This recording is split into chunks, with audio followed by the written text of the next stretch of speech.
WW está de volta e conosco agora a Kelly Mayman Rock, que é conselheira sênior da Marklight Associates. A Kelly foi diplomata e trabalhou na Casa Branca como encarregada das relações comerciais entre o Brasil e os Estados Unidos. O Kelly, muito obrigado, você está falando direto de Washington, seja muito bem-vinda aqui conosco. Obrigado pelo convite. E o Lorival Santana, meu amigo. Bem-vindo, Lorival. Obrigado. Kelly, já vamos com você e com o Lorival. Vamos só antes atualizar a situação aqui do funeral ali do Jimmy. A Casa Branca confirmou hoje que o funeral do ex-presidente dos Estados Unidos, do Jimmy Carter, vai ser realizado no dia 9 de janeiro. E na presidência, o democrata tomou decisões que moldaram a geopolítica atual. Confira. O ex-presidente mais longevo da história americana virou um ícone da defesa da democracia e dos direitos humanos ao se tornar um ativista depois do fim do mandato na Casa Branca. Em 2002, chegou a ser laureado com o Nobel da Paz pela atuação do Carter Center. No entanto, em 1981, Jimmy Carter deixou o Salão Oval amargando uma derrota na disputa pela reeleição e reprovado por mais de 2/3 dos americanos. Na política externa, ainda assim, deixou marcas que duram até hoje. Jimmy Carter foi responsável por mediar uma negociação que levou ao fim do conflito que já durava 3 décadas entre o Egito e Israel. O rascunho desse acordo surgiu numa série de reuniões entre o presidente egípcio, Anwar Sadat, e o premier israelense, Menachem Begin, na casa de campo da presidência americana, em Maryland. Carter também liderou o processo de normalização diplomática entre os Estados Unidos e a China. O então presidente americano reconheceu a legitimidade do governo central de Pequim, o que na prática escanteou Taiwan, que reivindicava a soberania contrariando a política de uma só China imposta pelo Partido Comunista. Poucos meses depois, entretanto, o Congresso americano aprovou uma lei que obriga os Estados Unidos a fornecer armas a Taipei para garantir a defesa da ilha autônoma. A ambiguidade na abordagem ao Estreito de Taiwan dura até hoje e garantiu parcerias comerciais e tecnológicas profundas. Ainda assim, foi a resposta à Revolução Iraniana que marcou o legado do ex-presidente. Com a queda do ditador iraniano, o Shah Mohammad Reza Pahlavi, um aliado histórico de Washington, Carter passou a desenhar um conjunto de sanções econômicas ao novo regime dos ayatollahs. Durante a consolidação da República Islâmica, os Estados Unidos deram abrigo ao Shah, que tratava de um câncer. A resposta em Teherã foi imediata.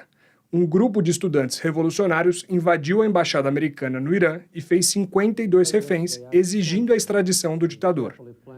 O sequestro durou mais de um ano e a libertação dos funcionários da embaixada só aconteceu no dia da posse do novo presidente americano, Ronald Reagan. Kelly, você tem essa leitura também de que o Jimmy Carter foi maior fora da Casa Branca do que dentro da Casa Branca? Olha, Caio, muitas pessoas dizem que ele é um dos poucos presidentes americanos que usaram a presidência americana como plataforma para o que ele fez depois, né? Então, eu acho que isso tem algum sentido, com certeza. Mas também, eu acho que todo mundo também, quando pensa no legado do Carter, pensa primeiro em alguns assessores que você acabou de contar, né, dos reféns no Irã, do acordo de paz de Camp David entre Egito e Israel. Mas eu acho também que temos que pensar, especialmente pensando no Brasil, pensando na América Latina, onde eu tenho passado a grande maioria da minha carreira diplomática, temos que pensar no legado que ele tinha com respeito à Guerra Fria e com respeito a realmente essa estratégia de virar a página, de tentar de estar tal alinhado com várias ditaduras da região e tentar de realmente exigir mais com respeito a direitos humanos, inclusive no Brasil, Chile, Argentina, se cortando assistência militar durante uma época, como você bem sabe, e em vários outros países, Uruguai, Guatemala, pressionando para liberar presos políticos. Então, eu acho que isso tem que ver durante a presidência dele com o legado, mas talvez essa parte do legado dele, da democracia, de direitos humanos, até pessoas pensam mais na época dele fora da Casa Branca do que dentro, mas dentro também ele fez grande coisa. O que também é difícil, né, Lorival, ser um ex, né? Ser um ex-presidente. A gente pega os ex-presidentes, tanto os americanos, os brasileiros nem se falam, mas assim, é difícil ser um ex-presidente e conseguir construir uma biografia política mundial, de um alcance, uma repercussão mundial como o Jimmy Carter conseguiu. E esse trabalho dele depois de sair da Casa Branca tem muita relação com o que ele acreditava e o que ele era, né? Assim, ele era um idealista na política, né? E por isso também bastante incompreendido, né? Muitas vezes ele nem sempre seguia os cânones da cultura política, de ser guiado exclusivamente por interesses, né? Ele tem um discurso dele chamado discurso da malaise, né? Discurso do mal-estar, em que ele fala com os americanos sobre a falta de confiança dos americanos, e aí imediatamente a imprensa americana cunhou esse termo malaise speech, né? Ele nem usou essa palavra malaise no discurso, mas era algo que a imprensa disse, ele está culpando os americanos pelos problemas dos Estados Unidos, né, que vive estagflação, crise de energia, e em seguida viveria depois a crise dos reféns, que foi um dos grandes, as grandes causas da derrota dele para o Ronald Reagan, além da figura do Ronald Reagan, né, que era uma figura muito forte, muito interessante, era a estagflação, principalmente a inflação, né, que ele não conseguiu debelar, também a crise dos reféns, e ele enfrentou o Ted Kennedy, né, um Kennedy. Mas ele tinha esse outro aspecto da franqueza também, né, de não ser guiado só por interesses, mas também por valores, que é algo que você vê no Joe Biden também. Aliás, o Biden foi o primeiro senador a endossar a candidatura do Carter, né? Então é uma relação de quase 50 anos que eles têm. E o Brasil foi beneficiado, né, por essa visão idealista do Jimmy Carter. A democracia brasileira foi beneficiada por isso. Às vezes eu vejo no debate aqui no Brasil, eu já mencionei isso algumas vezes, né, quando fala de Ucrânia, parece que para o Brasil a guerra entre Rússia e Ucrânia se restringe ao interesse do Brasil de comprar fertilizantes e diesel da Rússia, como se política externa fosse guiada só por essa visão muito estreita de interesse. O Jimmy Carter representa o contrário disso e, graças a isso, retirou o apoio dos Estados Unidos à ditadura. Então, é contraditório a esquerda brasileira e os democratas brasileiros quererem pensar dessa forma, da forma do Kissinger, né, que é o realismo e tal, e isso sem contestar a figura do Kissinger, que é uma figura muito respeitável, mas o Kissinger, e com ele Richard Nixon e Gerald Ford, apoiavam a ditadura por essa visão que a esquerda hoje tem aqui no Brasil de apoiar a Rússia por esses interesses, essa visão superficial, mercantilista, muito tacanha do que sejam interesses nacionais, sem levar em conta os valores da sociedade. O Kelly, tanto você na sua primeira intervenção quanto o Lorival coloca essa questão da relevância do Jimmy Carter para a transição democrática aqui para o Brasil, a transição, né, de saída de uma ditadura para o retorno da democracia. Eu estava, inclusive, estudando aqui para o programa, lendo, acho que um artigo do Hélio Gaspar, né, que cita bastante o Jimmy Carter, mas ele mencionando quantas avenidas no Brasil tem com o nome do John Kennedy, né, inúmeros, e o John Kennedy, enfim, não vou falar se lixava para o Brasil, mas né, pela forma como morreu, e o Jimmy Carter, que teve um papel muito maior para a nossa história, muito menos citado em nomes de ruas.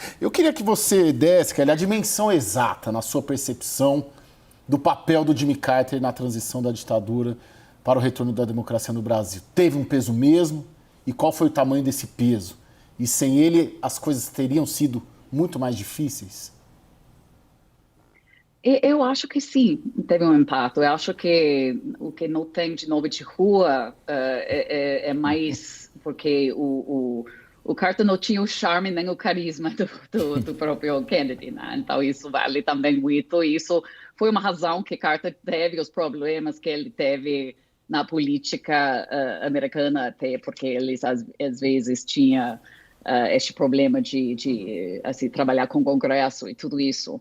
Mas teve um impacto, sim. O ditado que ele sempre disse foi justiça não força. E isso realmente foi uma filosofia que ele disse com uma autenticidade que eu acho que vale. Eu acho que isso foi um sinal que ele mostrou para o mundo que realmente os Estados Unidos ia atuar de uma maneira diferente. E até no ano 77, ele, junto com o Congresso americano, eles iniciaram uma reportagem global, anual, com respeito a direitos humanos, que eu lembro da época que eu fui diplomata, que o governo brasileiro não gostava nada dessa reportagem, que a gente tinha que dar para o Congresso todos os anos. Eu sempre tentaria de lembrar que, olha, isso vem... nenhum governo gosta de ter outro governo dizendo alguma coisa, valorizando do jeito que ele está fazendo assim, o seu negócio, né? Que está governando. Mas, ao mesmo tempo, tem que lembrar assim, a época e o momento histórico no qual a gente estava, onde o governo dos Estados Unidos não estava valorizando os direitos humanos para nada, e realmente iniciar essa reportagem, criar no Departamento de Estado uma posição alta com respeito que estava trabalhando nessa área de direitos humanos. Isso foi uma inovação da administração Carter, algo muito importante para mostrar não só para o Brasil, como para o mundo, que os Estados Unidos ia valorizar, sim, direitos humanos, e ia não só com palavras falar que estavam valorizando, mas também com respeito à assistência militar e assistência de desenvolvimento que o governo dos Estados Unidos estava prestando para vários assim, países da região e também do mundo. Sim. Lorival, eu queria só te jogar também, vou pedir uma brevidade para a gente poder encerrar com a Kelly, a questão da relevância dele interna nos Estados Unidos para o Partido Democrata.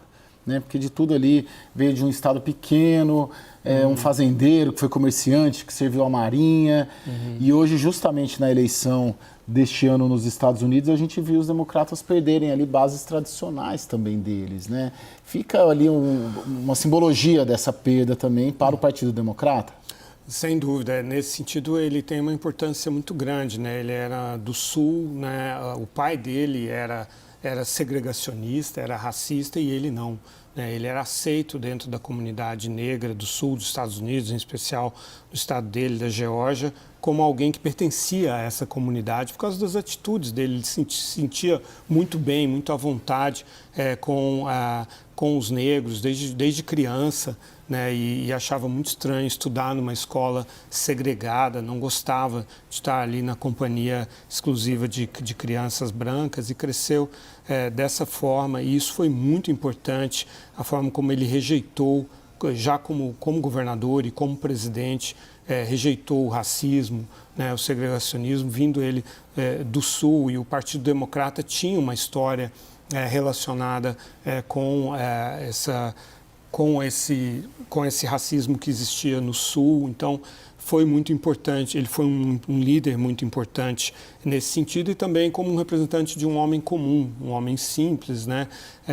Que não tinha luxos, não tinha cozinheira, não tinha empregado, essas coisas. Ele cresceu de uma forma bastante rústica, bastante simples e tal, e cultivou essa simplicidade ao longo da vida. Então, por isso, isso é algo que o Partido Democrata perdeu depois, como você diz, e o trumpismo conquistou muito essa ligação com os trabalhadores e as pessoas mais pobres. Kelly, vou te fazer a última pergunta, vou te pedir uma brevidade ali por conta do nosso tempo, mas é uma pergunta um pouco mais ampla, né? Você tem no seu currículo ali ter trabalhado na Casa Branca como encarregada das relações comerciais dos Estados Unidos com o Brasil, né? E hoje você está numa consultoria que também você trabalha muito sobre isso. Olhando para o Brasil hoje, o que você enxerga daí de Washington, assim? Em que pé estamos? Olha, eu acho que agora que estamos na nossa própria transição política, que realmente temos que pensar bastante na relação comercial no qual eu trabalhei, né? Então, eu acho que essa ameaça de tarifas, de ver com mais ansiedade, vamos dizer, a relação que a China tem, não só com, assim, exceto a nossa economia, mas a economia dos nossos aliados, como o Brasil. Eu acho que vai ter muito enfoque neste ponto e algo que realmente vai criar algumas situações, vamos dizer, meio assim, complicados até durante estes primeiros meses da administração Trump e algo que vamos ter que navegar. Bom, muito obrigado. Kelly Mayman Roque, conselheira sênior da Mark Larty Associates. De novo, a Kelly foi diplomata, trabalhou na Casa Branca, foi encarregada das relações comerciais entre o Brasil e os Estados Unidos. Sabe quase tudo de Brasil, praticamente tudo, né, Kelly? Muito obrigado pela sua gentileza. Não sei, nunca pode, mas... Foi ótimo, viu, tê-la aqui conosco, viu? Principalmente pelo seu conhecimento aí de Estados Unidos e Brasil e da relação bilateral dos dois países. Muito obrigado e um excelente ano novo para você e para sua família. Igualmente, Caio, muito obrigada. Tchau. E ao Lorival Santana também, meu amigo. Amanhã estamos juntos aqui de novo, hein, Lorival?